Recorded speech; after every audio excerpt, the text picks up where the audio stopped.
today will be the Playhouse comes to London. We talk about the age of Shakespeare and try to make some comparisons with our own times today. All of that began about 375 years ago. Was the time when the Renaissance spirit flourished all over Europe.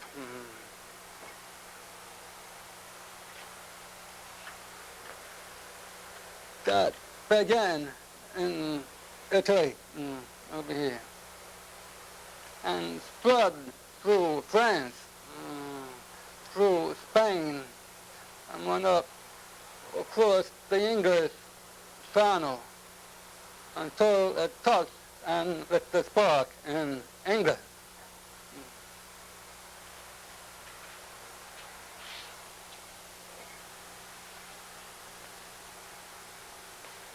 Italy gave Shakespeare many stories on which to base his plays, and we can see that evident in some of his plays like for the Merchant of Venice, Romeo and Juliet, Othello, see that. The time was known as the, quote, Elizabethan period, named because of the good Queen Bath, who was the reigning monarch of that time in England. Let us see what she looked like.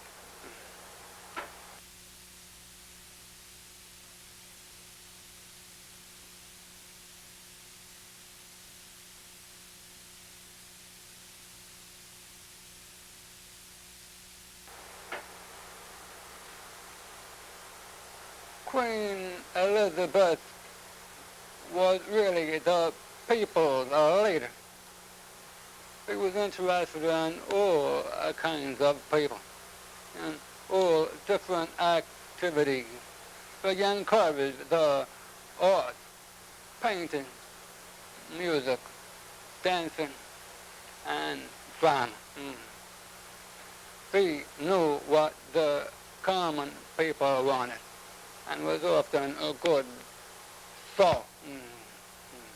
And she herself set the pace. How she liked extravagant things like her costumes out of lavish scenery and things, good shows and pageants. And she encouraged the growth, development of the English language. Most of that new spirit for English things, English ways of doing things, and English speech came because of an important thing that happened in the year 1588. It was in that year that England defeated the Spanish Armada. There was a lot of excitement and shouting in the streets of London that time, because now Britannia ruled the waves. It led to much pride and spirit of nationalism in England. And we can see that how all of this led to. It led to a great enthusiasm and trade. England carried on trade with different countries in the world and brought different products to England. That led to much economic growth. And as the people prospered, They wanted to spend their money and began a new interest in cultural things. It was something like our cultural explosion of today. We can see parallelisms in the idea of having today much interest in culture, the arts, the movies. Many people love to go to the movies. Space exploration. People are exciting today just as they were in that time. And we had to meet that need, that excitement. So people became interested in going to the theater. They wanted to see a good show. They had to build a large theaters to fit those big crowds. You see what they are doing now.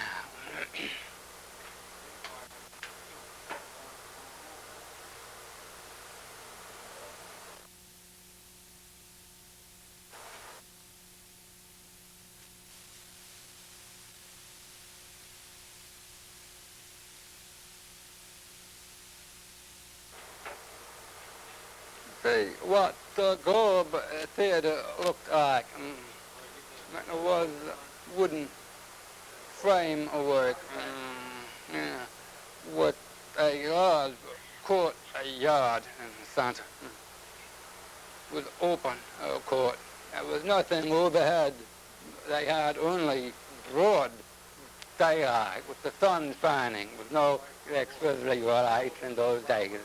We saw in the center was a large platform stage that projected outwards. See over here, 3 tiers. That was what it looked like. And now they also had to find a place for that. They needed a place so that many people could fit in there. The people who went to the Globe went by boat across the Thames River. They walked. They went by cars. They wanted to see the play. And we get an idea of the excitement. We saw you were scene of that excitement.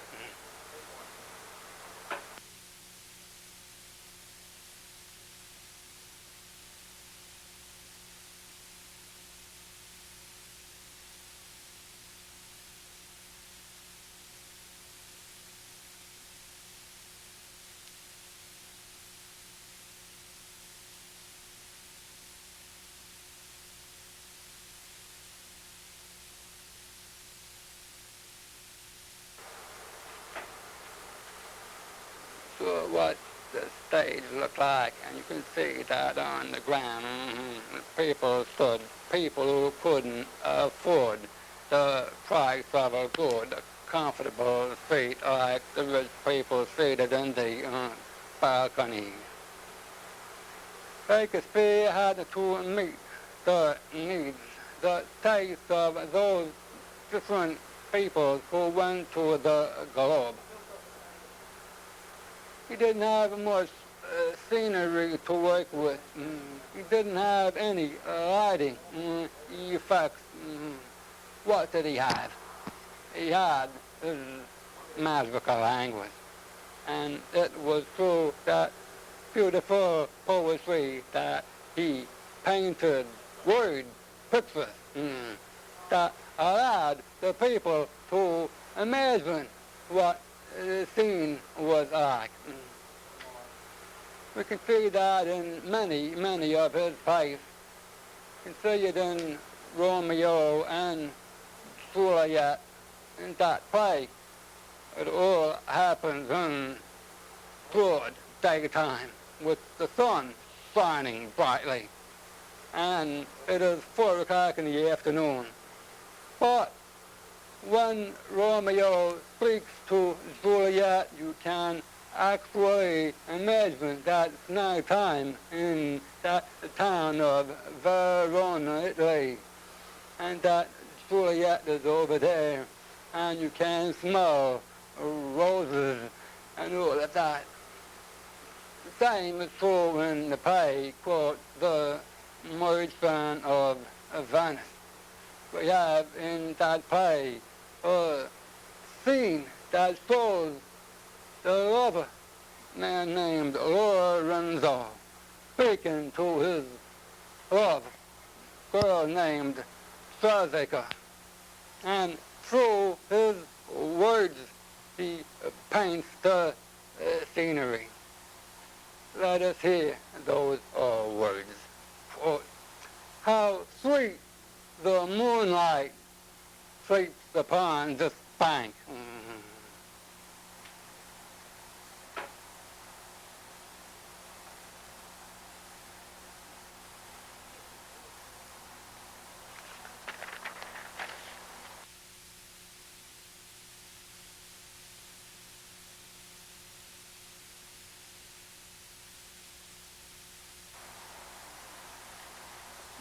We can almost visualize the place, Venice, with the water nearby, the moon shining softly on the two sweethearts, and both of them looking up to the stars in heaven. And all that, 4 o'clock in the afternoon. Also fascinating thing to see how Shakespeare could make his language appeal to different types of people, to intelligent people and to the lowly classes. He does that by often repeating what he says. He has actors in the play repeat themselves. First time, they will say it in a more sophisticated way. Second time, they will say it in Anglo-Saxon words that are very plain and simple and for all the common people to understand. Let us take one scene from Macbeth for an example. That scene, we see Macbeth. He is haunted by the memory of his murder of the King of Scotland, King Duncan, his constant partisan. And now he is alone. And he says, quote, will all great Neptune's ocean wash that blood clean from my hands? Oh, this my hand would rather the multitudinous seas incarnadine, making that green one red. We'll see this now.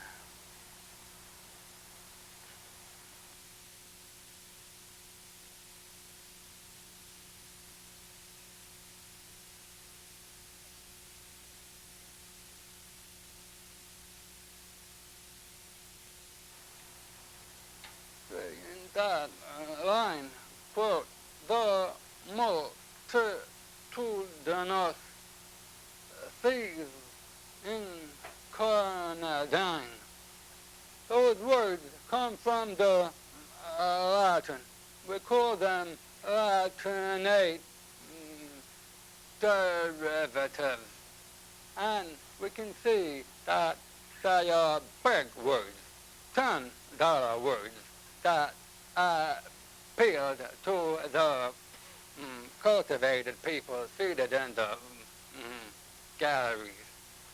But to make sure that the poorer people with less education could appreciate and understand what was happening, he says the same thing again in plain, simple Anglo-Saxon. Quote, making the green one red. Mm-hmm. Yeah. That was a word of make-believe that Shakespeare was a master in doing. He had a way through language of instantly establishing character and establishing studying spirit background. In one of his other plays called Julius Caesar, he has a character of Mark Antony standing in the upper balcony of the inner stage. Mm-hmm. While down below on the lower stage, Brutus is talking to the Roman people. We can see Mark Antony as he stands there with arms folded.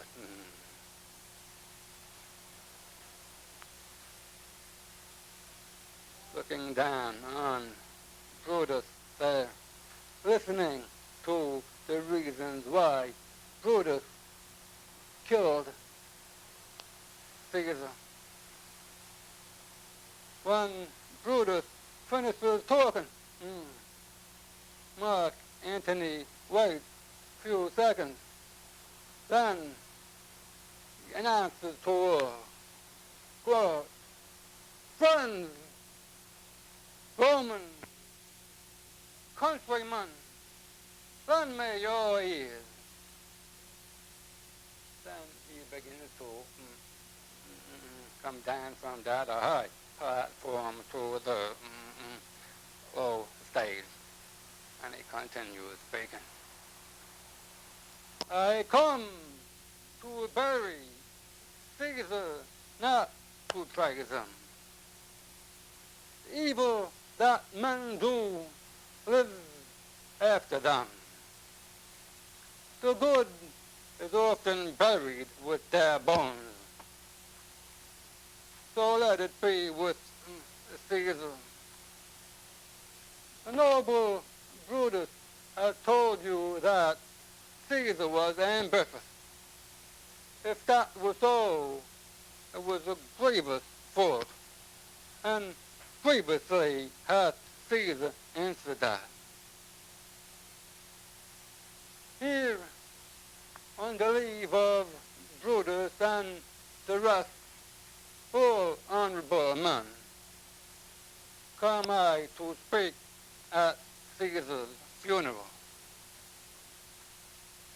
He was my friend, faithful and trust to me, but Brutus says that Caesar was ambitious and Brutus was an honorable man. He hath brought many captives home to Rome, whose ransoms did the general coffers fill. Was that ambition? But Brutus says that Caesar was ambitious, and Brutus is an honorable man.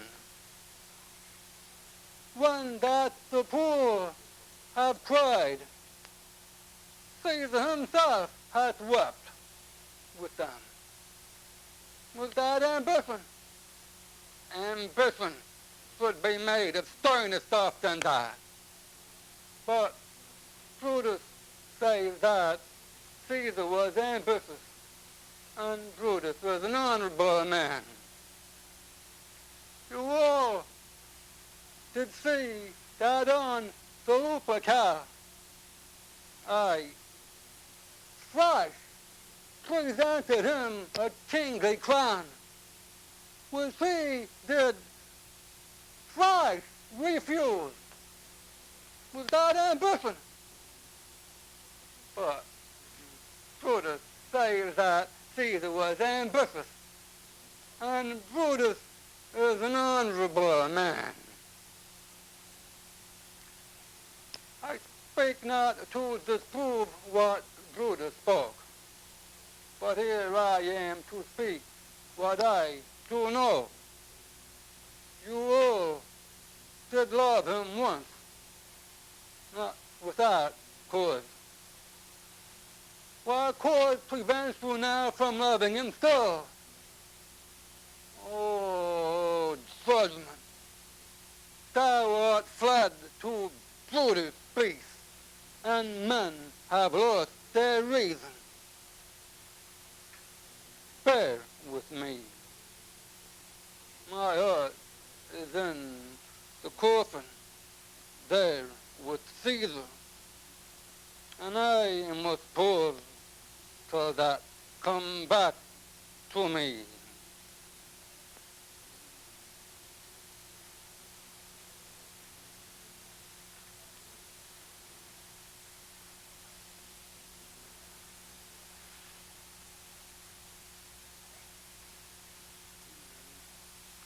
That was a world of